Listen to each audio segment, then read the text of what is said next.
एक वीडियो में पूरा 5 नंबर का आज मैं करवाने वाला हूं। दावे के साथ कहता हूं, गारंटी के साथ कहता हूं, लिख कर रख लेना, जो पढ़ाऊंगा वही आएगा, इसके बाहर नहीं आएगा। विश्वास नहीं है तो बस इसको पढ़ बस लो, बोर्ड एग्जाम दे कर आना। जिस दिन बोर्ड एग्जाम दे के आओगे ना उस दिन देखना, यदि इसमें से कंटेंट ना मिले तब कहता हूं वापस आके इस वीडियो पे जो मन आए वो लिख के जाना, लेकिन अभी आपका फर्ज बनता है पढ़ लीजिए, ठीक है। तो चल, जय हिंद, हिंद की जय। जो आग लगी है सीने में उसे एक दिशा दीजिए, तुम क्या कर सकते हो ये जमाने को दिखा दीजिए। तो आप जमाने को दिखा दीजिए, क्योंकि आ चुका है आपका बोर्ड एग्जाम 2026।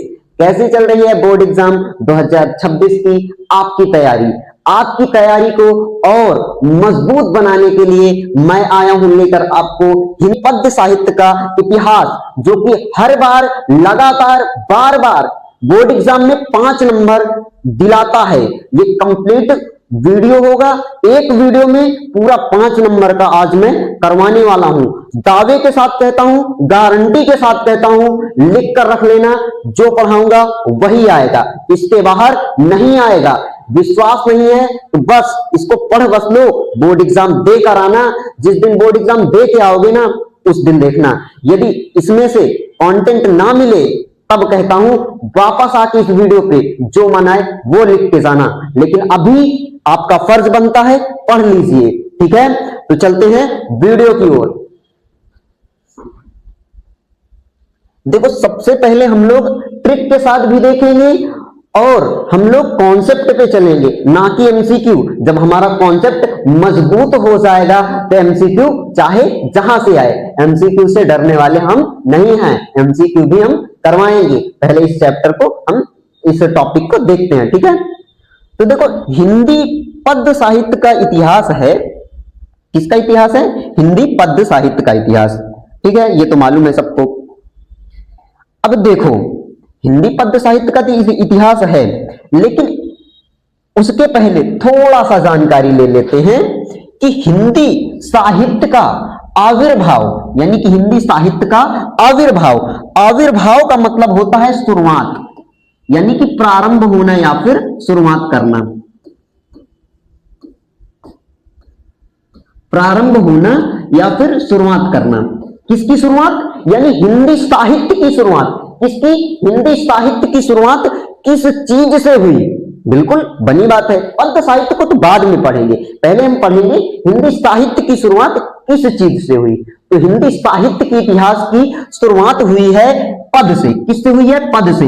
मोस्ट इंपॉर्टेंट, कई बार लगातार बोर्ड एग्जाम में ये आया हुआ है, ठीक है। और मैं आपको बता दूं, जो बोर्ड एग्जाम में पूछा गया है, जो हर बार आता है, वही मैं आपके लिए लेकर आया हूं। फालतू की कुछ भी इसमें एक भी पॉइंट नहीं है। इसके एक एक शब्दों को याद कर लेना, गारंटी दिलाता हूं 5 नंबर कहीं नहीं जाएगा। और बच्चे 5 नंबर पद्य साहित्य का इतिहास, वो गद्य साहित्य का इतिहास, तो उसकी भी वीडियो आने वाली है। और चैनल पे पहली बार हैं तो सब्सक्राइब कर लेना और बेल आइकन को प्रेस कर लेना, और वीडियो को लाइक करके कमेंट बॉक्स में अपने विचार जरूर लिखना कि क्लास कैसी लगी। मैं सभी के कमेंट पढ़ता हूं। तो चलते हैं वीडियो की ओर, ठीक है। तो हिंदी साहित्य की शुरुआत, यानी कि सबसे पहले हिंदी साहित्य की शुरुआत किस चीज से हुई है? तो याद रखना, हिंदी साहित्य की शुरुआत पद से हुई है, ठीक। ये क्लियर? आगे चलें। उसके बाद हिंदी साहित्य को कितने भागों में बांटा गया? पूछता है प्रश्न। तो हिंदी साहित्य को 4 भागों में बांटा गया। कितने भागों में बांटा गया? 4 भागों में बांटा गया। अब हिंदी साहित्य की शुरुआत किससे हुई? तो पद से हुई। हिंदी साहित्य को कितने भागों में बांटा गया? 4 भागों में बांटा गया। अब 4 भागों में जब बांट दिया गया तो कौन कौन से हैं उनके नाम भी देख लें, फिर उनके नाम देखने के बाद उनके बारे में पढ़ लें, है ना। तो पहले देखते हैं उनके नाम को। तो देखो, हिंदी साहित्य की शुरुआत किस चीज से हुई? पद से हुई। हिंदी साहित्य को कितने भागों में बांटा गया? 4 भागों में बांटा गया। अब कौन कौन से भाग हैं इनको देख लेते हैं। तो हिंदी साहित्य को 4 भागों में बांटा गया। उसमें पहला नंबर पे आता है आदिकाल, इसको दूसरे नाम से वीरगाथा काल, यानी इसे आदिकाल बोलो या वीरगाथा काल। अब कहोगे दो दो नाम है, तो हाँ, जैसे एक व्यक्ति होता है उसके विद्यालय का नाम दूसरा होता है, घर का नाम दूसरा होता है, दोस्त उसे कुछ और कहते हैं, गांव मोहल्ला के लोग उसे कुछ और कहते हैं, तो कई नाम होते हैं। तो उसी तरीके आदिकाल के भी दो नाम हैं, आदिकाल बोलो या फिर वीर गाथा काल। ठीक है, तो इतना आई होप समझ में आया होगा। इसके आगे चलते हैं। पूर्व मध्यकाल दूसरे नंबर पे आता है, पूर्व मध्यकाल। उसके बाद इसका दूसरा नाम क्या होता है? भक्ति काल। देखो पहला है आदिकाल, इसको दूसरा नाम क्या है इसका? वीर गाथा काल। दूसरे नंबर पे आता है पूर्व मध्यकाल, इसको हम लोग भक्ति काल भी बोलते हैं। ठीक है, और तीसरे नंबर पे क्या है? उत्तर मध्यकाल, इसका दूसरा नाम होता है रीतिकाल। तो तीन समझ में आए। अब चौथा क्या है? तो चौथे को बोलते हैं आधुनिक काल। तो इनको याद रखना, कॉमन सी बात है, हिंदी साहित्य की शुरुआत पद से हुई। हिंदी साहित्य को चार भागों में बांटा गया। आदिकाल, इसका दूसरा नाम वीरगाथा काल। दूसरे नंबर पर पूर्व मध्यकाल, इसे भक्ति काल भी बोलते हैं। तीसरे नंबर पे उत्तर मध्यकाल, इसे रीतिकाल भी बोलते हैं। चौथे नंबर पे आधुनिक काल। अभी तक इतना पढ़ा, इतना समझ में आया, तो आगे चले। हाँ, अब देखो चार भागों में बांट दिया गया। तो पहला क्या था? आदिकाल या फिर वीरगाथा काल। तो आदिकाल या फिर वीरगाथा काल के बारे में थोड़ा सा देख लिया जाए। यहां से भी भाई क्वेश्चन बनते हैं, है ना। तो हम लोगों को नंबर को अपने एकदम स्ट्रांग करना है, एक भी नंबर को जाने नहीं देना है। ठीक है, लोग कहते हैं कि हमको क्या करना है? मेहनत करनी है। तो मैं भी बता रहा हूं कि कहते हैं लोग कि ऐसा करो कि दूसरे भी हमारी तरीके करें। और एक भाई ने भी कहा था कुछ मोटिवेशनल भी बोल दिया करो। तो मैं आपको बता रहा हूं अपनी बात, दूसरे की मैं कभी कॉपी नहीं करता हूं। तो कह रहा हूं करो कुछ ऐसा, क्या करो? करो कुछ ऐसा कि लोग करें आपके जैसा। कैसा लगा बताना, ठीक है, कमेंट बॉक्स में। अब देखो आदिकाल या फिर वीरगाथा काल, इसका दूसरा नाम भी है, ये तो हमने देख लिया था। अब देखेंगे ये कब से कब तक चला, है ना। जैसे कि कोई भी व्यक्ति पैदा हुआ तो यहाँ पे आया तो उसका जन्म हुआ, फिर कभी जाएगा इस पृथ्वी से तो उसका क्या होगी? मृत्यु होगी। तो कब से कब तक रहा समय होता है। तो इसी तरीके ये आदिकाल या फिर वीरगाथा काल कब से कब तक था।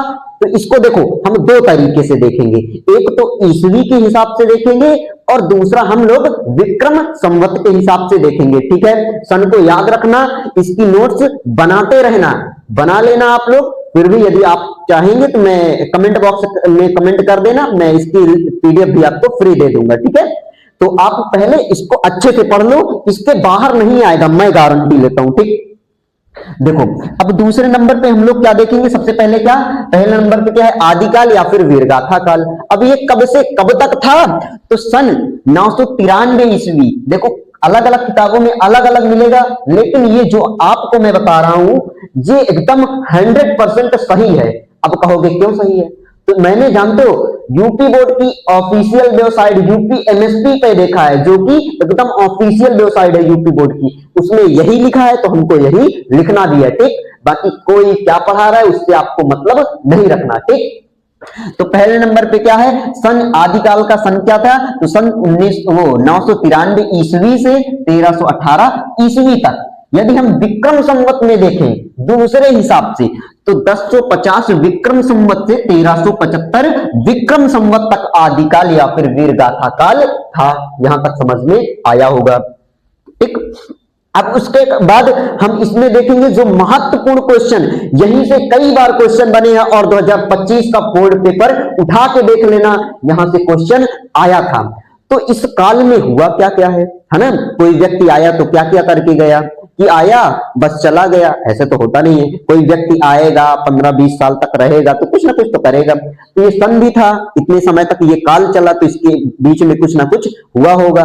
बहुत सारे लोग आए होंगे ना, जैसे 2025 देखो चला गया, आज 2026 की दूसरी डेट है, तो 2025 में हमने क्या क्या किया?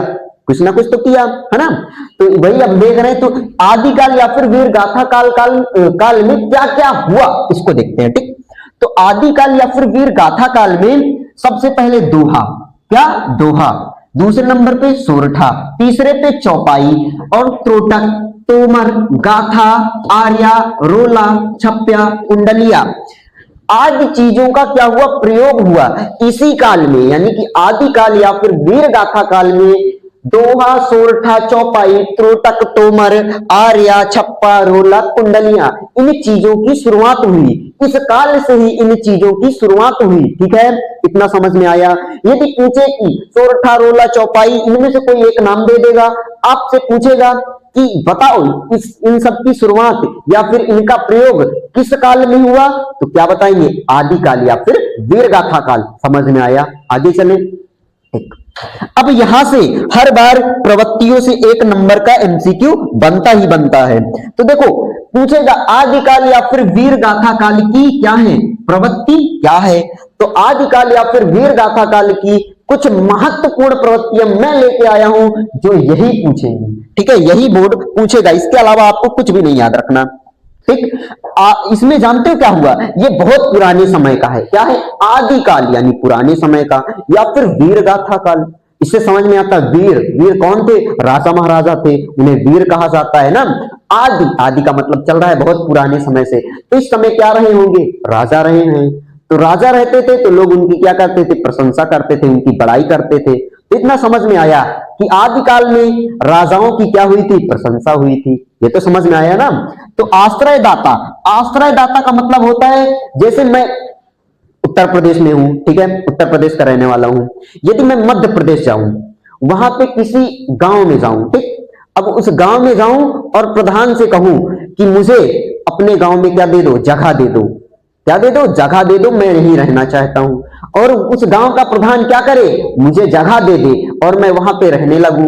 तो क्या हुआ, उसने मुझे क्या दिया, आश्रय दिया, यानी ठिकाना, जगह दी। समझ में आया। तो उस समय जो लोग थे, यहां पे जो राजा थे, बाहर से कोई आता था तो उनको जगह दे देते थे। जैसे वास्को डी गामा आया भारत में, जानते ही होंगे ना। तो जो भी यहाँ पे आता था, यहाँ के राजा उनको जगह दे देते थे, तो यहाँ रहने लगता था। और जब रहने लगता था तो उनकी बड़ाई करेगा, है ना, ये तो बनी बात है।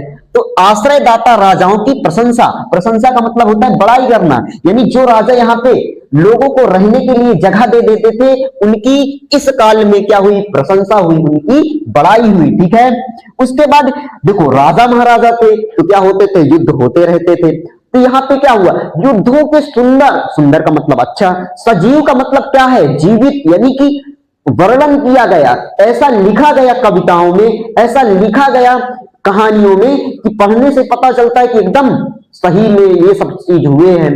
तो इसमें क्या हुआ, युद्धों के सुंदर सजीव वर्णन हुए, किसमें, आदिकाल या फिर वीर गाथा काल में। ठीक है, अब इसके बाद देखो, युद्धों के सुंदर सजीव वर्णन होंगे। युद्ध में क्या होता है, उत्साह आता है, एक व्यक्ति दूसरे को मारता है, काटता है ना, तो उसमें कौन सा रस प्राप्त होता है, वीर रस प्राप्त होता है। जब वीर रस प्राप्त होगा तो व्यक्ति किस भाषा में लिखेगा, वो किस रस में लिखेगा, युद्धों के बारे में लिखेगा, उत्साह से लिखेगा, तो वीर रस का प्रयोग करेगा। तो इससे तीसरा नंबर भी हमारा एकदम सही समझ में आता है कि जो राजा यहाँ पे रहते थे, वो हमको रहने के लिए जगह दे देते थे, तो उनकी हम बड़ाई करते थे, उनकी प्रशंसा करते थे। दूसरे नंबर पे वो रोज, यानी राजा लोग जो रहते थे आपस में लड़ते झगड़ते रहते थे, युद्ध करते रहते थे, तो उनके युद्धों का वर्णन भी किया गया। और जब युद्ध होगा तो उसमें से एक दूसरे को मारेंगे, काटेंगे, तो उसमें वीर रस प्राप्त होगा। जब वीर रस प्राप्त होगा तो जो कविताएं कहानियां लिखेंगे वीर रस में लिखेंगे, या फिर उसमें अच्छे तरीके से उसे सजाएंगे तो श्रृंगार रस की बात हो जाएगी। तो दो रसों का प्रयोग हुआ किस काल में, आदिकाल या फिर वीर गाथा काल में, वीर रस और दूसरा श्रृंगार रस। कौन सा रस, श्रृंगार रस। ठीक है, वीर रस और श्रृंगार रस का प्रयोग सर्वप्रथम किस काल में हुआ, आदिकाल या फिर वीर गाथा काल में। तो आपको सिर्फ इतना ही याद रखना है। आगे चले, आई होप यहां तक समझ में आया होगा। ठीक है,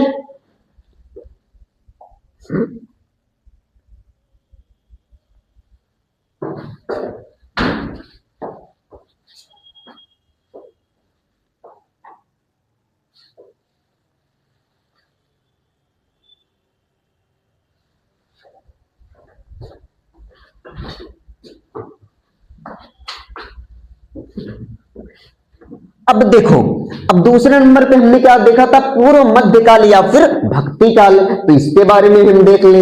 आदिकाल को तो हमने पढ़ लिया अच्छे तरीके से। अब दूसरा क्या है, पूर्व मध्यकाल या फिर भक्ति काल। ये क्या है, इसको भी देख लेते हैं। तो देखो, पूर्व मध्यकाल या फिर भक्ति काल के समय को यानी कब से कब तक रहा, इसको तो सबसे पहले हम देखेंगे ही। और इसका पूर्व मध्यकाल का दूसरा नाम क्या है, इसको तो भक्ति काल कहते हैं। ये तो हमने पहले ही स्लाइड पे देख लिया था। ठीक, अब देखो ये कब से कब तक रहा, तो सन 1318 से ईसवी से, ठीक है याद रखना, ईसवी से 1643 ईसवी तक रहा। कौन, पूर्व मध्यकाल या फिर भक्ति काल। यहां तक तो समझ में आया होगा। अब उसके बाद बात करें यदि विक्रम संवत में, तो 1375 विक्रम संवत से 1700 विक्रम संवत तक रहा। कौन, आदि वो पूर्व मध्यकाल या फिर भक्ति काल। अब देखो, अब पूर्व मध्यकाल या फिर भक्ति काल को हम लोग दो भागों में बांट देंगे। कितने भागों में बांट देंगे, दो।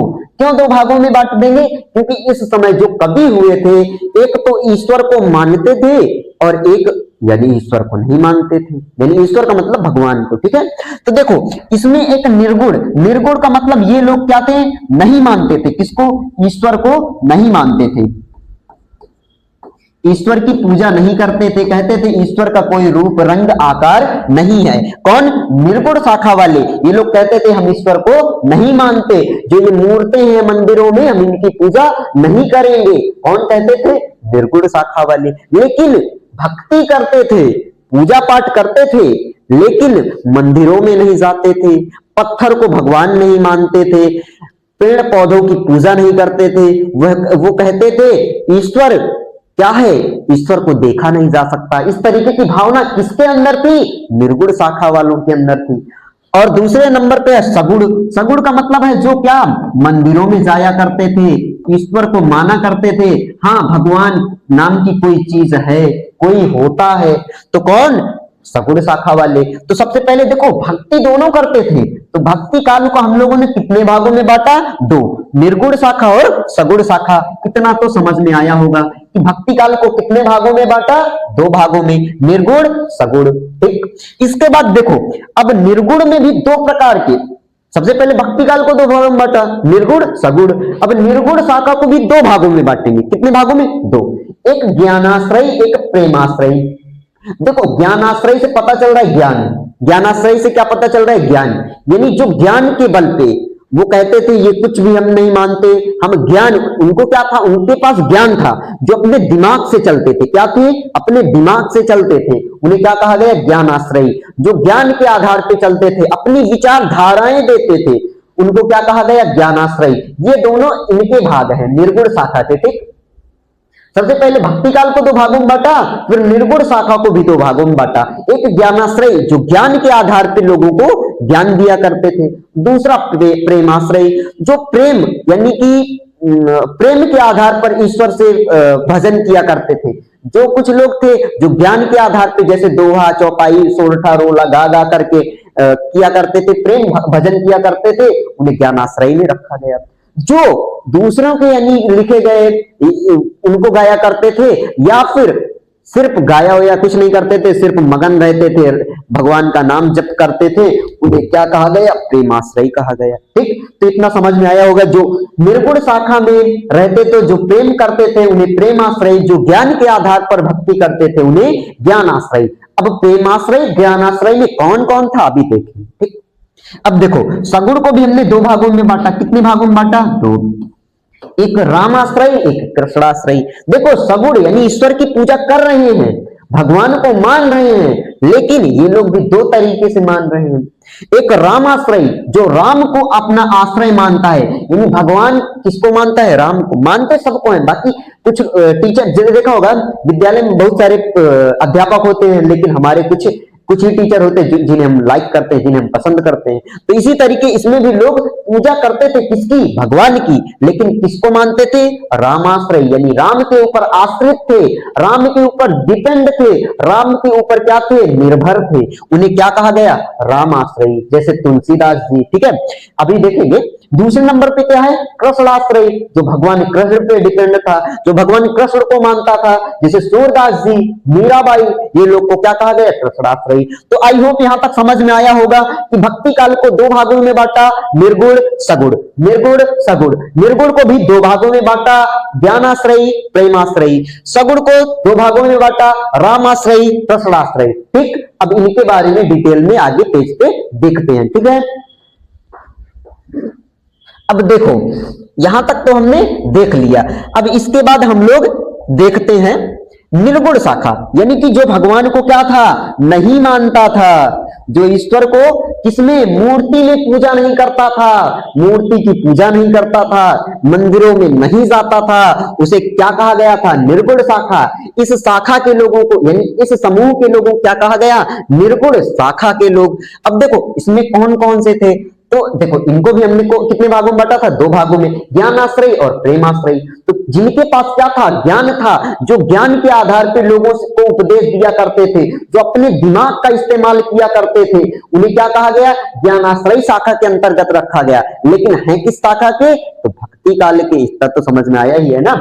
तो देखो इसमें कौन कौन था, ज्ञानाश्रयी शाखा में कौन कौन था, इनको देख लेते हैं। तो ज्ञानाश्रयी शाखा में कबीरदास जी का नाम सबसे पहले लिया जाता है। इसके बाद संत रैदास, इनका दूसरा नाम भी रविदास है। ठीक है, इनको रैदास या फिर रविदास कुछ भी बोल सकते हैं। ठीक है, कुछ भी का मतलब रविदास बोलो या फिर रैदास। ठीक है, इसके बाद तीसरे नंबर पे गुरु नानक देव हैं, और फिर दादू, संत मालूक दास, ये लोग प्रमुख हैं। बहुत थे लेकिन ये लोग क्या है, फेमस लोग हैं, ये लोग प्रमुख हैं, इनसे ही आपका काम चल जाएगा, इन्हें ही बस पूछेगा। ठीक, इतने को याद रखना। इसमें ज्ञानाश्रयी में, लेकिन है किसके, भक्ति काल के, इतना तो जानते हो। अब देखो इनके पास ज्ञान है तो अपने ज्ञान का इस्तेमाल करेंगे ना। तो इन लोगों ने क्या क्या कहा, ये लोग क्या मानते थे, इनकी विचारधाराओं को थोड़ा सा देख लेते हैं। तो देखो इनकी विचारधारा क्या थी, जाति पात का हम क्या करेंगे, विरोध करेंगे। तुम उच्च जाति के हो, तुम नीच जाति के हो, इसका विरोध किसने कहा, किसने किया, तो भक्ति काल के ज्ञानाश्रयी शाखा के संतों ने, ज्ञानाश्रयी शाखा के लोगों ने। ठीक है, और इसके बाद देखो ये लोग पढ़े लिखे उतना थे नहीं, साधु हो गए थे ना, इनमें सब संत ही है, इन्होंने पढ़ा है नहीं, देहात के लोग थे। ठीक है, तब खड़ी भाषा का प्रयोग भी नहीं हुआ करता था। तो जो इनके मन में आया करता था वो बोल देते थे, जो बोल देते थे तो इनके शिष्य लोग लिख देते थे। तो इनकी भाषा क्या है, यानी जो भी बोल दिया, इसका मतलब इनकी भाषा मिक्स हो जाती थी। यानी खिचड़ी देखा है कैसे बनती है, उसमें आलू, टमाटर, प्याज, मिर्च सब चीज मिला दी जाती है, क्या बना दिया जाता है, खिचड़ी, है ना। खिचड़ी कैसे बनती है, सब चीज इसके अंदर क्या, बहुत सारी चीजें मिला के एक बना दिया जाता है। इसी तरीके जानते हो इन्होंने जो उपदेश दिए, जो भी गाया, लिखा, कई भाषाओं का प्रयोग किया। तो इनकी भाषा कैसे हो गई, सधुक्कड़ी, यानी सधुक्कड़ी का मतलब साधु ये थे तो सधुक्कड़ी भी कह सकते हैं, या फिर इसे पंचमेल खिचड़ी। पंचमेल से पता चल रहा है पांच भाषाओं, यानी पांच से अधिक भाषाओं, कई भाषाओं का मेल से, यानी कई भाषाओं का इन लोगों ने क्या किया था, प्रयोग किया था। इसे पंचमेल खिचड़ी या फिर सधुक्कड़ी भाषा भी हम बोल सकते हैं। ठीक, किस शाखा के लोगों ने किया, ज्ञानाश्रयी। अब देखो ज्ञानाश्रयी, अब इसको देख लिया। अब प्रेमाश्रयी, जो प्रेम किए, उन्होंने क्या किए, उनमें कौन कौन से थे, तो देखो प्रेमाश्रयी शाखा में हम लोग देखते हैं। तो प्रेमाश्रयी शाखा में सबसे पहले आता है नाम मलिक मोहम्मद जायसी। कौन, मलिक मोहम्मद जायसी, एक मुस्लिम व्यक्ति थे। ठीक, दूसरे नंबर पे क्या है, कुतुबन। कौन है, कुतुबन। और इसके देखो इनकी बहुत रचनाएं पूछा जाता है, अभी इनकी रचनाएं भी देखेंगे। इनकी रचनाओं को बिना पढ़े मत जाना बोर्ड एग्जाम में, ठीक है, सही बता रहा हूं, हंसी मजाक में मत लेना। तीसरे नंबर पे आते हैं मंझन, और फिर उसके बाद है उस्मान, उसके बाद आते हैं शेख नबी, उसके बाद कासिम शाह, और उसके बाद देखते हैं नूर मोहम्मद। ये लोग कुछ प्रमुख हैं, थे बहुत सारे लोग, लेकिन ये लोग क्या हैं, प्रमुख हैं। अब देखो ये लोग क्या किए, प्रेम किए, इन्होंने अपने ज्ञान का इस्तेमाल नहीं किया, तो ये कोई उपदेश नहीं देंगे। इन्होंने अपने ज्ञान का उपयोग किया, इन्होंने दो चीज प्रयोग किया। इन्होंने कहा जाति पात का हम विरोध करेंगे, और इन्होंने कई भाषाओं को मिलाकर बोला, तो इनकी भाषा पंचमेल खिचड़ी या फिर सधुक्कड़ी कहलाई। ठीक, अब देखो इनके नाम तो हमने देख लिया, प्रेमाश्रयी शाखा में कौन कौन से लोग हैं। अब इनकी रचनाएं देख लें, बहुत महत्वपूर्ण है। ठीक है, IMP लिखे दे रहा हूं। ठीक,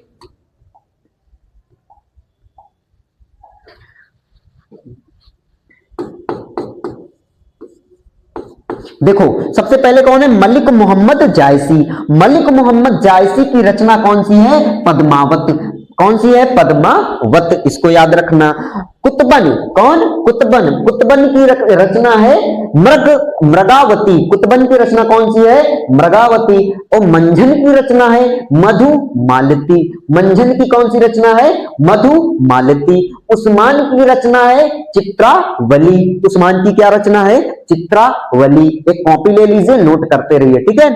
उसके बाद आगे देखते हैं शेख नबी। कौन है, शेख नबी। शेख नबी की रचना कौन सी है, ज्ञान दीप, ठीक है। इनमें मैंने सन नहीं लिखा, इनके आगे मैं यदि सन लगाता तो यहाँ पे जगह नहीं बचती। ये इतनी बार आ चुके हैं, इतनी बार आ चुके हैं कि इन्होंने यूपी बोर्ड का रिकॉर्ड ही तोड़ दिया है, ठीक। उसके बाद हम देखेंगे आगे कासिम शाह। कासिम शाह की रचना कौन सी है, हंस जवाहिर। कौन सी रचना है, हंस जवाहिर। उसके बाद कौन आते हैं, नूर मोहम्मद। नूर मोहम्मद की रचना है इंद्रावती। तो देखो निर्गुण शाखा को दो भागों में बांटा, ज्ञानाश्रयी और प्रेमाश्रयी को हमने दोनों को देख लिया। अब सगुण शाखा में रामाश्रयी और कृष्णाश्रयी को अगले पेज पे देखेंगे। आई होप यहां तक समझ में आया होगा, ठीक। स्क्रीनशॉट लेना चाहे तो ले सकते हैं, ठीक। चलें आगे। हाँ, अब देखो यहां तक तो बात हुई। अब हम लोग देखेंगे सगुण शाखा में ना, अब सगुण में क्या क्या हुआ है इसको भी थोड़ा सा देख लें, है ना, थोड़ा सा जानकारी होनी चाहिए ना। तो देखो सगुण शाखा, इसमें क्या हुआ, ये क्या करते थे, ईश्वर की पूजा करते थे, है ना, ईश्वर की पूजा करते थे, भगवान की पूजा करते थे, मंदिरों में जाते थे, है ना, मंदिरों में जाते थे और क्या करते थे, मूर्ति की पूजा करते थे, पेड़ पौधों की पूजा करते थे, भगवान को मानते थे कि हाँ भगवान नाम का कोई चीज है, ईश्वर भी कुछ होता है, ठीक। अब देखो रामाश्रय और कृष्णाश्रय, इसको दो भागों में हमने बांटा, इसको हमने देख लिया। सगुण को कितने भागों में बांटा, दो, रामाश्रय और कृष्णाश्रय। तो रामाश्रय में प्रमुख रूप से दो कवि आते हैं। कौन आते हैं, दो लोग। अब पहले नंबर पे तो आप जानते ही होंगे, दूसरा चैप्टर आपकी इसमें है ही, धनुष भंग, है ना, तो और वनपथ। तो देखो रामाश्रय में सबसे पहले आते कौन है, रामानुजन। कौन आते हैं, रामानुजाचार्य। कौन आते हैं, रामानुजाचार्य। कौन आते हैं, रामानुजाचार्य। और दूसरे नंबर पे आते हैं गोस्वामी तुलसीदास जी, ठीक। तो रामाश्रय में दो लोगों का नाम याद रखना, रामानुजाचार्य और दूसरे नंबर पे गोस्वामी तुलसीदास। अब देखो इनकी रचनाएं पूछता नहीं है, बाकी इनकी देखिए तुलसीदास जी की रचनाएं आप लोग देख लीजिए। पहली तुलसीदास जी की रचना है श्री रामचरित मानस, ठीक। दूसरे नंबर पे है कवितावली, तीसरे नंबर पे है गीतावली, उसके बाद है विनय पत्रिका, पांचवें नंबर पे है रामलला नाचू, छठे नंबर पे है विनय पत्रिका, सातवें नंबर पे है दोहावली, आठवें नंबर पर है बरवय रामायण, और एक याद रखना जो हम लोग जानते हैं हनुमान चालीसा।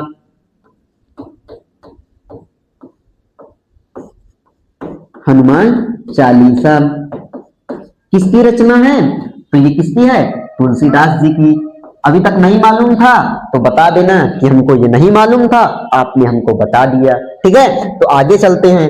देखो रामाश्रय में दो लोग, रामानुजाचार्य और गोस्वामी तुलसीदास जी। रामानुजाचार्य की रचनाएं नहीं याद रखनी, तुलसीदास जी की रचनाएं हमने बता दी। अब आगे चलते हैं। अब देखो इसके बाद अब आएगा क्या, कृष्णाश्रयी रामाश्रयी शाखा को हमने देख लिया, तो अब कृष्णाश्रयी शाखा को देखेंगे कि कृष्णाश्रयी शाखा में क्या है ना। तो कृष्णाश्रयी शाखा के बारे में देखते हैं।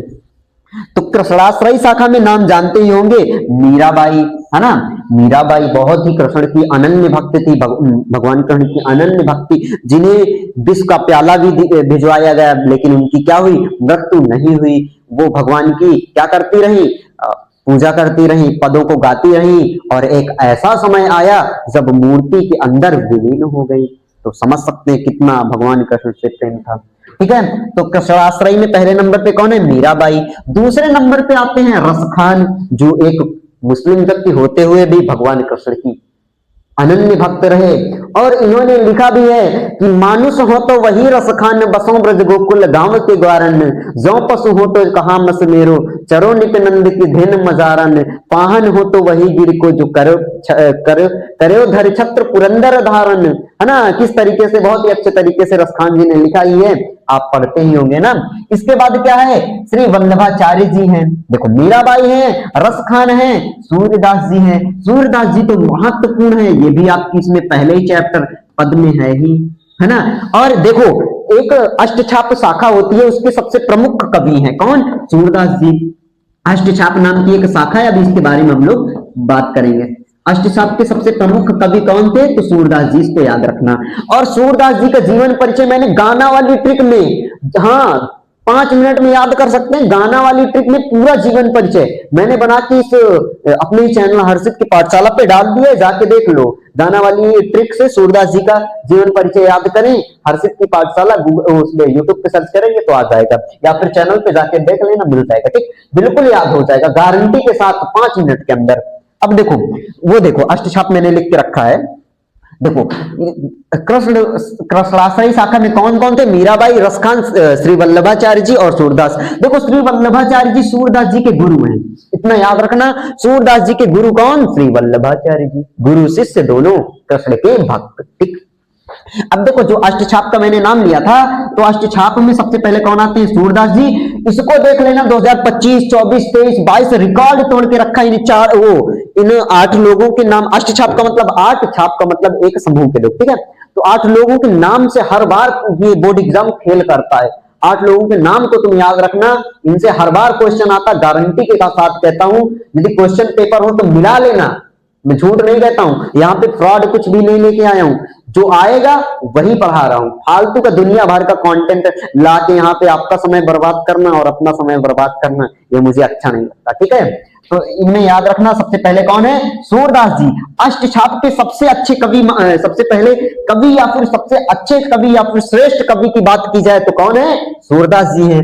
दूसरे नंबर पे नंददास हैं, तीसरे नंबर पे परमानंद दास हैं, चौथे नंबर पे कृष्णदास हैं, 5वें नंबर पे कुंभन दास जी हैं, 6ठे नंबर पे चतुर्भुज दास जी हैं। यदि नंबर ना याद रहे तो कोई बात नहीं, नाम याद रखना। ठीक, फिर उसके बाद छीत स्वामी हैं, फिर उसके बाद गोविंद दास जी हैं। ठीक है, तो ये 8 लोग हैं, इनको याद रखना। ये अष्टछाप शाखा के प्रमुख कवि हैं, यानी प्रमुख नहीं, सभी लोग हैं। प्रमुख कौन है, सूरदास जी, ये आपको मालूम ही होगा ना, इतना तो मालूम ही होगा।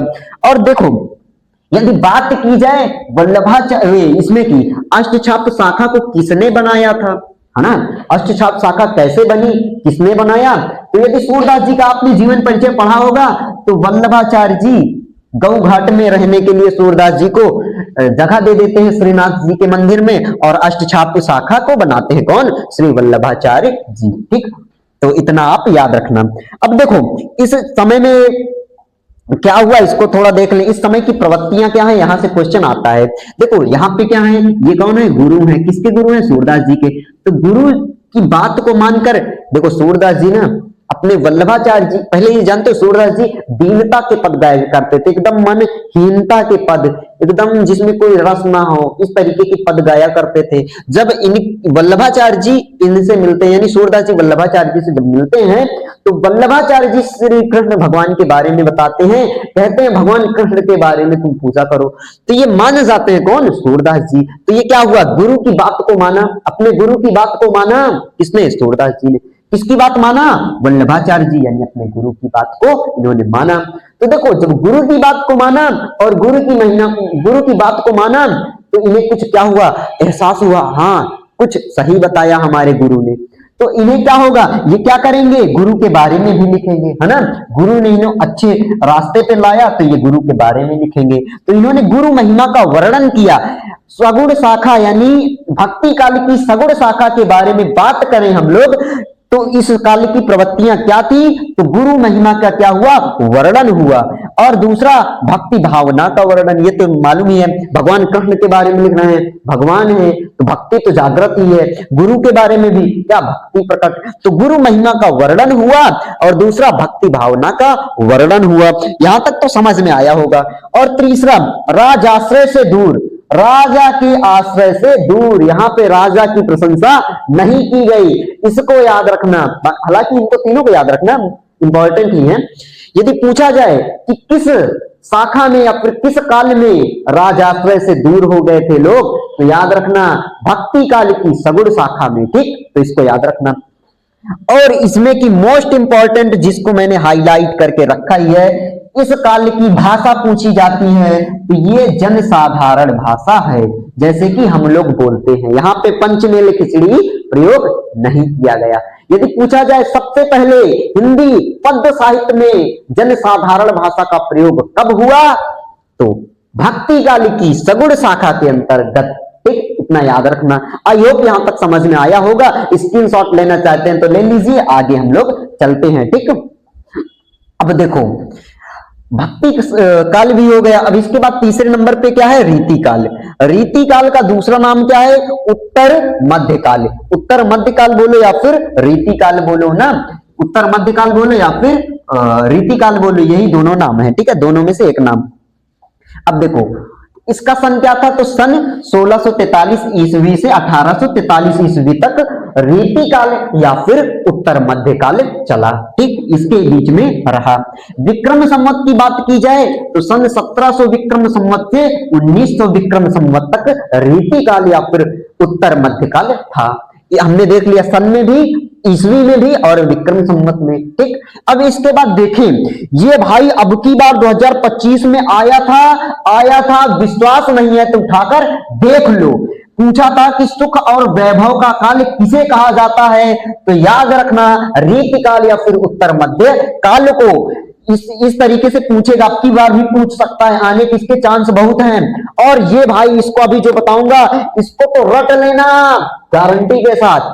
देखो इस तरीके पूछा करता है कि भारतीय इतिहास में, इसमें भारतीय इतिहास में सुख और वैभव का काल किसे कहा जाता है, सुख और वैभव का काल, तो रीति काल या फिर उत्तर मध्य काल को। इसको घोलकर पी जाओ। ठीक, इसके बाद रीति काल या फिर उत्तर मध्य काल को कुछ लोगों ने अलग अलग तरीके से नाम दिया।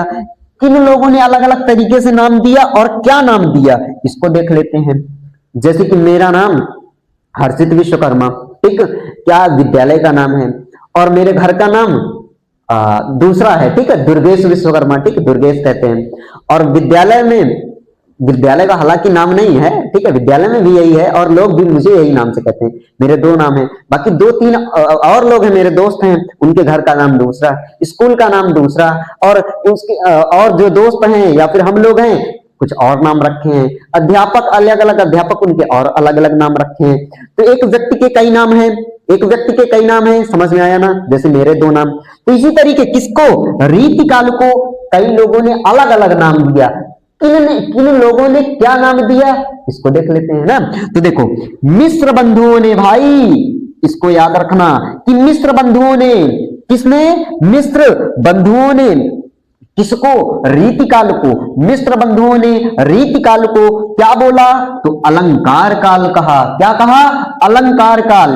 पूछा जाए रीति काल को अलंकार काल किसने कहा, तो मिस्र बंधुओं ने कहा। यदि पूछ ले मिस्र बंधुओं ने रीति काल को क्या कहा, अलंकार काल कहा। हमें किसी तरीके से भी इधर उधर नहीं होना। यदि मैं एमसीक्यू लाता बस एमसीक्यू करवा के चले जाते, करवाएंगे अभी बाद में। बाकी देखो टॉपिक जब हमारा क्लियर होगा, एकदम मजबूत रहेगा, एमसीक्यू करने में फिर आनंद आता है। ठीक है, तो दूसरे नंबर पे यदि देखा जाए विश्वनाथ प्रसाद मिश्र जी ने क्या कहा, तो इन्होंने श्रृंगार काल कहा। ठीक, उसके बाद देखिए रमाशंकर शुक्ल रसाल ने क्या कहा, तो इन्होंने कला काल कहा। तो देख लो तीनों को देखो, मिश्र बंधुओं ने अलंकार काल कहा, विश्वनाथ प्रसाद मिश्र ने श्रृंगार काल कहा, रमाशंकर शुक्ल रसाल ने कला काल कहा। किस काल को कहा, रीति काल को कहा। ठीक, रीति काल को ही तीन नामों से, अलग अलग तीन नामों को दिया गया। किन लोगों ने दिया ये आपने देख लिया। अब चलते हैं आगे। ठीक है, अब देखो इसके बाद हम लोग देखेंगे रीतिकाल की उपधाराएं। रीतिकाल की उपधाराएं क्या हैं, रीतिकाल को भी कई भागों में बांट दिया गया, छोटे छोटे, यानी रीतिकाल को भी 3-4 भागों में हम लोगों ने बांट दिया। अब कैसे बांटा इसको देख लेते हैं। तो रीतिकाल को की उपधाराएं कितनी है, तो याद रखना सबसे पहले रीतिकाल की 3 उपधाराएं। कितनी उपधाराएं, 3। रीतिकाल की कितनी उपधाराएं, 3। एक एमसीक्यू आपका पक्का। कौन कौन सी है नाम भी देख लेते हैं ना, ऐसे छोड़ के थोड़ी जाएंगे। रीतिबद्ध, पहले नंबर पे क्या है रीतिबद्ध। दूसरे नंबर पे क्या है, रीति मुक्त, तीसरे नंबर पे क्या है, रीति सिद्ध, तीनों के आगे में क्या है, रीति रीति रीति। याद क्या रखना है, बद्ध मुक्त सिद्ध, रीतिबद्ध रीत मुक्त रीत सिद्ध, तीन उपधाराएं किसकी, रीति काल की। ठीक, यहां तक तो समझ में आया होगा। अब रीतिबद्ध में कौन कौन से कवि आते हैं इसको देख लिया जाए ना। रीतिबद्ध के अंतर्गत कौन कौन से कवि आते हैं, तो देखो रीतिबद्ध के अंतर्गत आते हैं केशवदास। कौन आते हैं, केशवदास। केशव यानी भगवान कृष्ण। ठीक, केशवदास से समझो भगवान कृष्ण।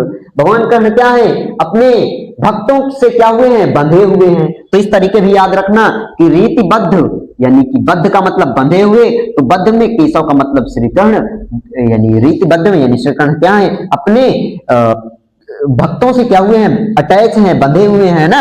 तो रीतिबद्ध के अंदर केशवदास, मतिराम, देव, भिखारी दास। तीन याद रखना, केशवदास, मतिराम, देव, भिखारी, यानी कि चार नाम याद रखना रीतिबद्ध के अंतर्गत। अब देखो केशवदास ने क्या क्या रचनाएं लिखी, इनको भी देख लेते हैं। ऐसे थोड़ी छोड़ के जाएंगे ना कि आधा अधूरा कराएं बस व्यूज के लिए, ये अपना वसूल नहीं है, पढ़ाएंगे तो अच्छे से नहीं पढ़ाएंगे। तो देखो केशवदास ने क्या क्या रचनाएं लिखी, इसको भी देख लेते हैं। कवि प्रिया, केशवदास की पहली रचना क्या है, कवि प्रिया। दूसरी क्या है, रामचंद्रिका। तीसरी है विज्ञान गीता। ठीक, तो कवि प्रिया, रामचंद्रिका, विज्ञान गीता किसकी रचनाएं हैं, केशवदास की। इसको याद रखना।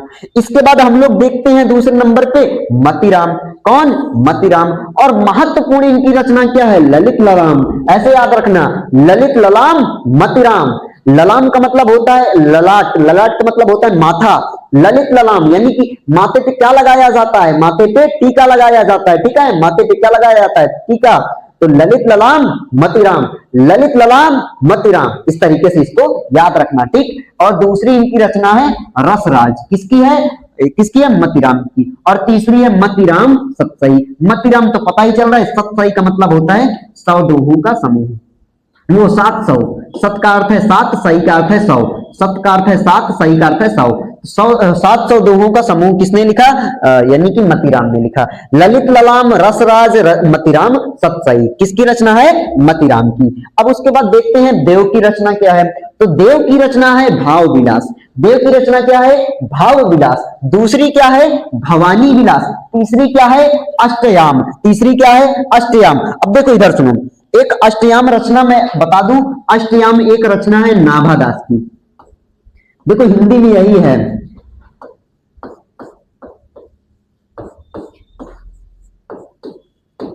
अष्टयाम रचना है प्रमुख देखा जाए तो किसकी है, नाभादास की। लेकिन यहां पे देव ने भी अपनी एक रचना लिखी है अष्टयाम।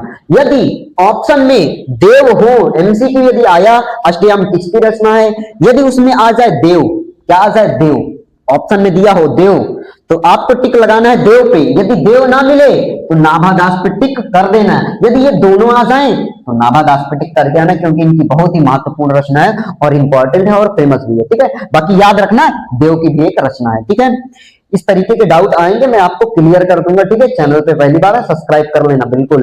ठीक, कंप्लीट तैयारी करवाई जाएगी 18 फरवरी, और हर सब्जेक्ट करवाई जाएगी, दिक्कत मत लो। थोड़ा अपने पास थोड़ा सा कुछ इशू है, कंप्लीट हो जाएंगे, सब हो गई। ठीक है, लाइव क्लासेस भी होंगी, रिकॉर्डेड अभी मिल रही हैं। देखो भिखारी दास, अब भिखारी दास की कौन कौन सी कविताएं हैं, तो काव्य निर्णय। दूसरी क्या है, रस सारांश। हमने बहुत ही अच्छी तरीके से हमने किसको, रीतिकाल की 3 उपधाराओं को देख लिया। यहां तक समझ में आया होगा, आई होप यहां तक सबको समझ में आया होगा ना। आगे चलते हैं। अब देखो रीतिकाल की 3 उपधाराएं थी, इनको हमने तीनों को देख लिया। नहीं, तीनों को हमने नहीं देखा, तीनों को अभी हमने नहीं देखा शौरी भाई, पहले ही नंबर पे हमने देख लिया है। पहले नंबर पे रीति सिद्ध को हम उसमें, हाँ रीति सिद्ध को देख लिया है। अब रीति मुक्त में क्या है, सिद्ध में हमने देख लिया कि रीति सिद्ध में कौन कौन से हैं लोग, उनकी क्या क्या रचनाएं हैं। अब रीति मुक्त में कौन कौन से, मुक्त का मतलब खुला है। अब घनानंद, घनानंद का मतलब है बहुत हट्टा कट्टा शरीर वाला। अब जो मोटा शरीर वाला है, एक घनानंद का एक राजा हुआ करता था, वो जब अपना मगध राज हुआ करता था, चंद्रगुप्त मौर्य के समय पहले वहां पे एक राजा हुआ करता था घनानंद, उसका नाम पद्मानंद भी था, ठीक है। तो घनानंद से याद रखना, जिसका शरीर भारी भरकम हो तो वो क्या रहेगा, बंधा रहेगा नहीं, वो मुक्त रहेगा, खुला रहेगा, अन्ना सांड की तरह घूमेगा ना। तो वो क्या हुआ, रीति मुक्त में कौन आता है, घनानंद। हालांकि इनको मैं नहीं कह रहा हूं, ठीक है, मजे के लिए आपको कह रहा हूं कि याद हो जाए, ठीक। अब देखो अगले नंबर पे कौन आता है, बोधा, फिर उसके नंबर पे आलम, उसके बाद वृंद, उसके बाद ठाकुर, उसके बाद क्या है, भूषण। और इनकी भूषण की शैली को याद रखना, बहुत ही महत्वपूर्ण कवि है भूषण, ठीक। अब देखो इनको हमने देख लिया तो इनकी रचनाओं को भी देख लेते हैं। तो घनानंद की क्या कौन कौन सी रचनाएं हैं, तो सुजान सागर, पहली कौन सी रचना है, सुजान सागर। दूसरा है विरह लीला, तीसरा है कोक सागर। तो तीन घनानंद की रचनाएं हैं, सुजान सागर, विरह सागर, कोक सागर, ठीक है। सागर सागर देखो, दो में सागर है और दोनों में सागर है, और एक में विरह का मतलब है प्रेम, लीला का मतलब है यानी कि लीलाएं, प्रेम की लीलाएं किसने लिखी, घनानंद ने लिखी, ठीक है। यहां तक समझ में आया होगा। अब इसके बाद देखते हैं बोधा। बोधा की रचना है विरह वारिस, कौन सी रचना है, विरह वारिस। और दूसरी क्या है, इश्क नामा, इश्क नामा, ये तो समझ में आ रहा होगा ना। उसके बाद क्या है, ठाकुर। अब ठाकुर की रचना तुम भूल जाओ ऐसा हो ही नहीं सकता ना, ठाकुर की रचना तुम भूल जाओ ऐसा हो ही नहीं सकता। ठाकुर की रचना क्या है, ठाकुर ठसक, ठाकुर ठसक, ठसक का मतलब नखरा दिखाना ना, ठाकुर की नखरेबाजी यानी ठाकुर ठसक। ठाकुर की रचना क्या है, ठाकुर ठसक, ये तो समझ में आई होगी, याद भी हो गई होगी। अब उसके बाद लास्ट में क्या है, भूषण। तो भूषण की कौन कौन सी रचनाएं हैं, शिवराज भूषण, भूषण की रचना, तो अपना नाम लास्ट में इन्होंने लिख कर रखा है। उसके बाद क्या है, शिवा बावनी, उसके बाद क्या है, छत्रसाल दशक। तीन रचनाएं हैं किसकी, भूषण की, शिवराज भूषण, शिवा बावनी, छत्रसाल दशक, ठीक। अब आगे चलते हैं। अब देखो रीतकाल की तीसरी उपधाराओं को हम लोग देखेंगे, ठीक। तो देखो रीतिकाल की तीन उपधाराएं, रीति मुक्त, रीति सिद्ध और रीति बद्ध, ठीक है। तीन उपधाराएं हैं, उसमें हमने दो देख ली। अब लास्ट में क्या है, रीति सिद्ध। रीति सिद्ध क्या है, तो रीति सिद्ध में एकमात्र कवि है, इसको याद रखना कि रीति सिद्ध में कौन एकमात्र कवि है, बिहारी। देखो जब एक व्यक्ति होता है तो उसकी आने की चांसेस ज्यादा रहती है, ढेर सारे कवि हो तो नहीं बनता। रीति सिद्ध में एकमात्र कौन कवि है, बिहारी। तो इसको याद रखना कि एकमात्र कवि कौन है, बिहारी लाल। बिहारी लाल की कौन सी किस शाखा के अंतर्गत आते हैं, तो रीति सिद्ध के अंतर्गत आते हैं। अब देखो बिहारी लाल जब आते हैं रीति सिद्ध के अंतर्गत और एकमात्र कवि हैं, तो ये एकमात्र रचना भी लिखेंगे। कौन सी रचना लिखेंगे, बिहारी सतसई, यानी बिहारी सतसई। सतसई का मतलब है 700 दोहों का समूह। क्या, 700 दोहों का समूह किसने लिखा, बिहारी ने। क्या लिखा, बिहारी सतसई, ठीक। अब देखो रीतकाल की प्रमुख प्रवृत्तियां क्या हैं, है ना, इस काल में क्या क्या हुआ इसको देख लेते हैं। तो इस काल में ब्रज भाषा की प्रधानता, यानी मुख्य रूप से, प्रधान गांव का होता है वो क्या होता है, मुखिया होता है। तो प्रधानता का मतलब है मुख्य रूप से ब्रज भाषा का उपयोग किस काल में किया गया, रीतकाल की सिद्ध में, यानी रीत सिद्ध शाखा के अंतर्गत किया गया। अब इस काल में श्रृंगार रस की भी प्रधानता हुई, यानी श्रृंगार रस का भी उपयोग किया गया। जब श्रृंगार रस का उपयोग किया गया तो रसों से आधारित ग्रंथ भी लिखे जाएंगे, कविताएं लिखी जाएंगी, ठीक। तो ये रीति सिद्ध भी आप लोगों ने देख लिया। इसके बाद अब चलते हैं अगले पेज पे। तो देखो अब चौथे नंबर पे क्या आता है, आधुनिक काल। कौन सा आता है, आधुनिक काल। अब चौथे नंबर पे कौन सा काल आता है, आधुनिक काल। अब आधुनिक काल के बारे में थोड़ा सा हम लोग देख लेते हैं, आधुनिक काल किसे कहेंगे। तो देखो आधुनिक काल का समय सीमा क्या है, इसको भी देख लेते हैं ना। तो आधुनिक काल की समय सीमा है सन 1843 ईस्वी से अभी तक। 1843 से जो चल रहा है समय वो किसके अंतर्गत आता है, आधुनिक यानी अब के समय में, ठीक। इसको विक्रम संवत में देखा जाए तो सन 1900 विक्रम संवत से अब तक। और रीतकाल के अन्य नाम क्या क्या हैं, इसको हम लोग देख लें। तो इसे गद्य काल भी कहा जाता है और इसे पुनर्जागरण काल भी कहा जाता है। पुनर्जागरण काल क्यों कहा जाता है, पुनर् का मतलब पुनः, जागरण का मतलब एक जगाना लोगों को, पुनः यानी फिर से लोगों के मन में एक भक्ति भावना भरी जा रही है, लोगों को जगाने का काम किया जा रहा है। किस काल में, आधुनिक काल में। तो इसके दो नाम है, गद्य काल बोलो या फिर पुनर्जागरण काल बोलो। अब आधुनिक काल के भाग भी हैं, तो आधुनिक काल के 5 भाग हैं। कितने भाग हैं? 5 भाग हैं। इनके नाम को हम देखते हैं, फिर इनके बारे में भी देखेंगे। तो आधुनिक काल का पहला भाग है भारतेंदु युग। देखो भारतेंदु युग क्यों आया, अब जो इधर प्रमुख कवि आते जाएंगे उनके नाम पे युगों को दिया जाएगा। जिस काल में, जिस समय के अंतर्गत जो भी व्यक्ति अच्छा कविताएं लिख कर गया है उसके नाम पर वो युग रख दिया गया है। ठीक है, जो भी अच्छे कविताएं लेखन जो भी करके गए हैं। उसके बाद द्विवेदी युग आता है, उसके बाद तीसरे नंबर पे आता है छायावादी युग, चौथे नंबर पर आता है प्रगतिवादी युग, 5वें नंबर पर आता है प्रयोगवादी युग। आधुनिक काल के 4 भागों में बांटा गया, चारों युगों के नाम ये रहे। अब इनके बारे में एक एक करके रख लेते, वो देख लेते हैं ना। तो सबसे पहले हम लोग देखेंगे भारतेंदु युग। किसके बारे में देखेंगे? भारतेंदु युग। अब भारतेंदु युग कब से कब तक चला और किसके नाम पर पड़ा, इसमें क्या क्या हुआ, इसको देख लेते हैं। तो देखो भारतेंदु युग किसके नाम पर पड़ा, तो इसको बता देता हूं, भारतेंदु हरिश्चंद्र जी के नाम पर। भारतेंदु पता ही चल रहा है, तो भारतेंदु हरिश्चंद्र जी के नाम पर। ठीक, इसको याद रखना कि भारतेंदु युग किसके नाम पर पड़ा, तो भारतेंदु हरिश्चंद्र जी के नाम पर पड़ा। अब पूछा जाए कि इसकी समय सीमा क्या है, ये कब से कब तक चला, तो सन 1843 से 1900 ईस्वी तक। ठीक, अब इस युग के युग प्रवर्तक वो मैंने बता ही दिया कि भारतेंदु युग, यानी कि भारतेंदु युग के युग प्रवर्तक की बात की जाए या फिर पूछा जाए किसके नाम पर पड़ा, तो भारतेंदु हरिश्चंद्र जी। इस काल में किसका प्रयोग किया गया, तो गद्य में खड़ी बोली का प्रयोग किया गया, गद्य में, और काव्य में यानी कविताओं में ब्रज भाषा का उपयोग किया गया, और लेखन निबंध में खड़ी बोली का उपयोग किया गया। किस काल में? भारतेंदु युग में। ठीक, आधुनिक काल के भारतेंदु युग में। ठीक, अब इसके बाद अगले नंबर पे हम लोग आगे चलते हैं। ठीक, यहां तक समझ में आया ही होगा। अब दूसरे नंबर पे क्या है? द्विवेदी युग। अब कहोगे द्विवेदी युग किसके नाम पर पड़ा, एक है आचार्य महावीर प्रसाद द्विवेदी, एक है आचार्य हजारी प्रसाद द्विवेदी ना, दोनों के लास्ट में द्विवेदी। तो महावीर प्रसाद द्विवेदी के नाम पर ये युग पड़ा। क्यों? क्योंकि महान है, मैं आपको याद करने के लिए बता रहा हूं, जो महान होगा उसी के नाम पे पड़ेगा।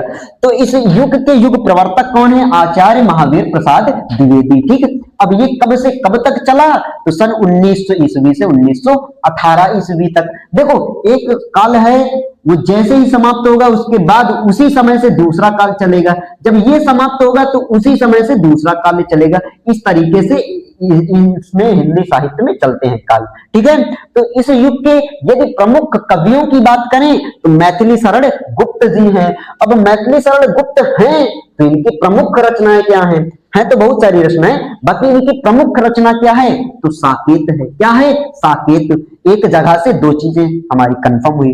अब दूसरे देखे जाएं तो हरिऔंध जी हैं। इनका पूरा नाम है अयोध्या सिंह उपाध्याय श्री हरिऔंध। अयोध्या सिंह उपाध्याय श्री हरिऔंध। इनकी प्रमुख बात की जाए कृति की तो प्रियप्रवास है, जो कि खड़ी बोली का, किसमें का?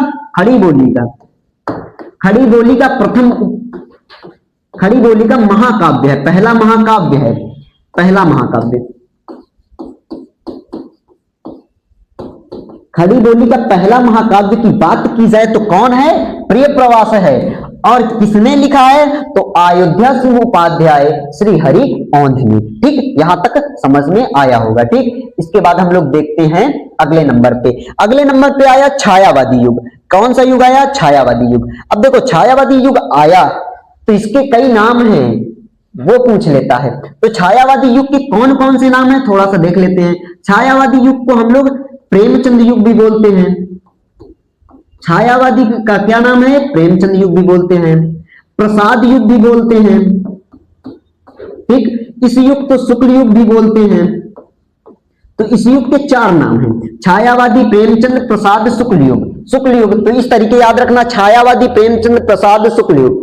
तो छायावादी युग के कितने नाम? 4 नाम, छायावादी, प्रेमचंद, प्रसाद, शुक्ल युग। ठीक, अब इसमें कब से कब तक ये चला, तो सन 1918 ईस्वी से 1938 ईस्वी तक। इसमें क्या हुआ, यानी इसे क्या कहेंगे, तो इसमें मुक्तक गीतों का युग इसे कहा जाता है। इसको याद रखना कि किस युग को मुक्तक गीतों का युग कहा जाता है, तो छायावादी युग को। यदि इसमें प्रमुख जो भी कवि आए उनमें सूर्यकांत त्रिपाठी निराला जी हैं। तो इनकी यदि पूछी जाए प्रमुख रचना तो राम की शक्ति पूजा है। ठीक है, इसके बाद दूसरे नंबर पे कौन है? जयशंकर प्रसाद जी हैं। इन्हीं के नाम पे इस प्रसाद युग भी कह सकते हैं। ठीक है, तो इनकी प्रमुख रचना देखें तो कामायनी है। कौन सी है? कामायनी। और भी कुछ महत्वपूर्ण लेखक हुए हैं तो उनके थोड़ा सा नाम देख लेते हैं।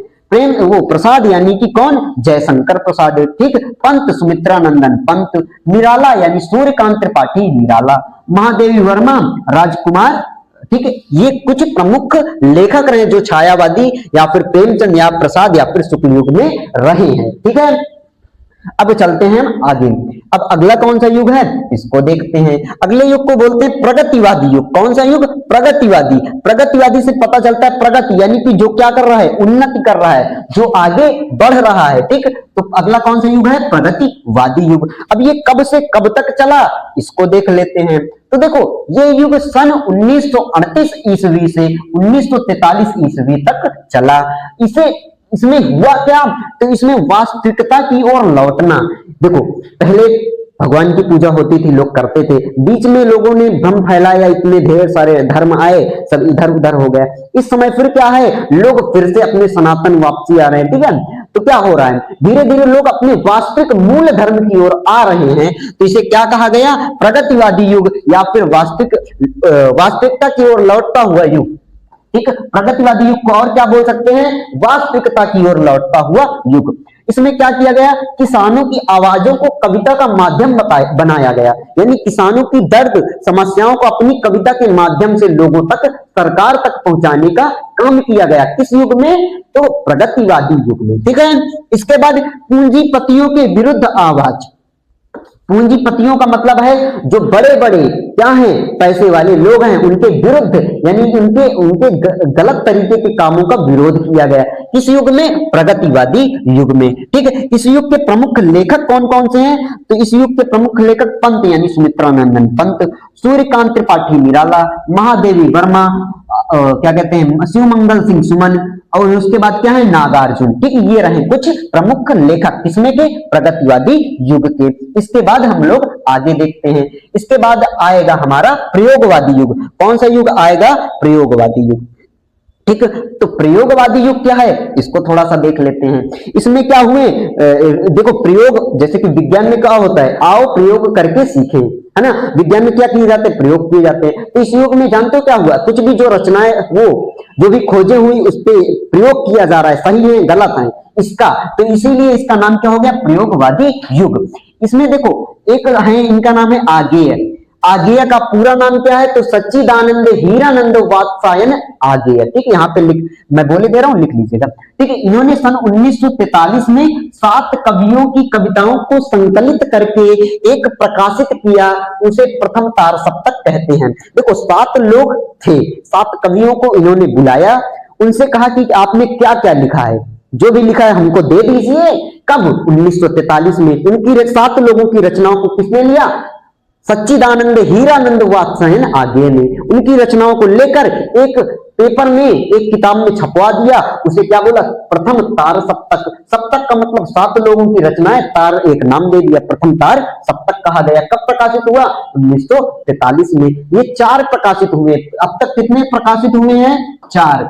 और इसके संपादक कौन रहे हैं? तो आगेय रहे हैं, सच्चिदानंद हीरानंद वात्सायन आगेय। ठीक, अब बात की जाए कब से कब तक, यानी कब कब इनको छापा गया, तो इसको देख लेते हैं, ट्रिक के साथ याद हो जाएगा। अभी मैं बता रहा हूं। प्रथम तार सप्तक 1943 में, और दूसरा तार सप्तक 1951 में, तीसरा तार सप्तक 1959 में, और चौथा तार सप्तक 1969 में क्या किया गया? प्रकाशित किया गया। अब देखो इनको याद रखने का अच्छा तरीका, इनके बीच में क्या क्या करेंगे। देखो इसमें कितना जोड़ दो?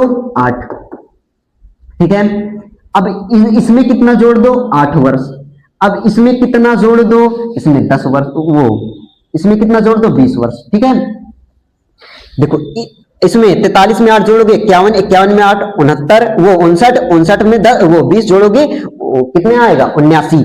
इस तरीके से आप तार सप्तक के सनों को याद रख सकते हैं। इसके बाद चलते हैं आगे। अब देखो प्रयोगवादी हो गया, अब चौथा तार सप्तक में हुआ क्या है इसको देख लेते हैं तुरंत।